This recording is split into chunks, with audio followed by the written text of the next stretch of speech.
What's going on, everyone? This is Slackerman doing another Avatar McFarlane review on the Avatar The Way of the Water.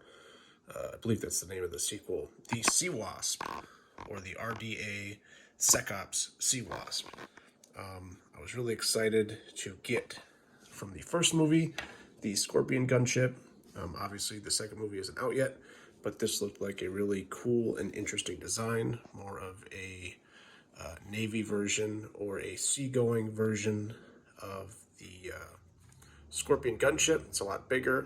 I really like the design. Looking at the pictures, I wasn't really that excited, but I wanted to get it.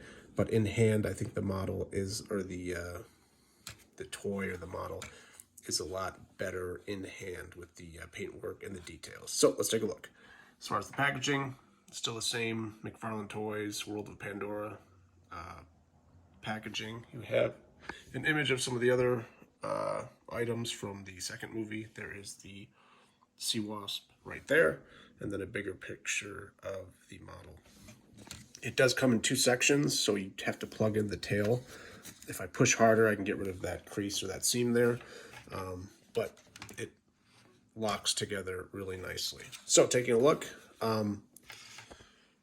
at first I didn't like with the pictures, the kind of chrome or silver design, but McFarlane did add a lot of weathering to it, so it looks a lot better. So this does look like something that you, in this universe, might see if the Navy operated a bigger gunship. So the silver and the yellow doesn't look that bad. I do like the dual propellers. They do spin on each side. That looks great. Again, the paintwork has tons of weathering and detail. Has a big fin section. I really love the, I'm assuming this big chain gun on the front. Nicely detailed. You have your 3 barrels kind of notched in there. So that looks great. Taking a look at the underside, this has a lot more missiles and rocket pods than the Scorpion. Obviously, this is a lot bigger. So it has at least 4 racks of this universe's, I believe, like Hellfire missiles, and then you have your rocket launchers underneath. I really like the big air intakes, the vents there.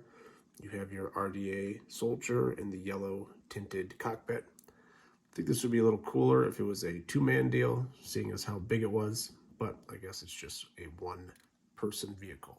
Again, really love the big chain gun or minigun up front.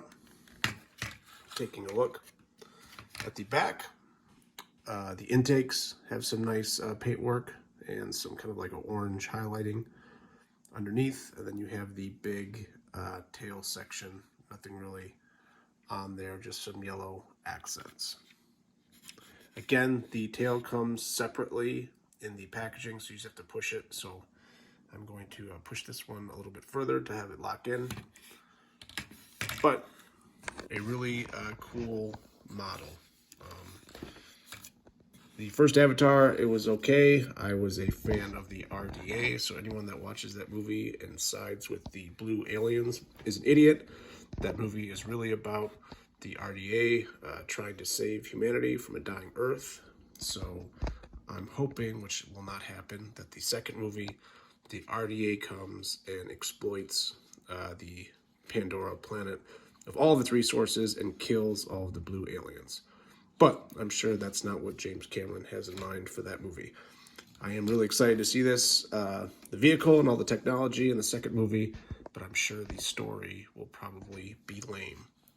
So just want to do a quick video on this.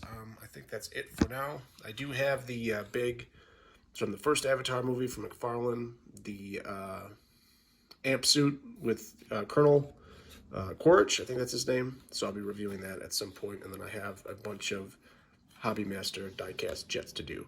So hope everyone liked the video. Thanks a lot for watching.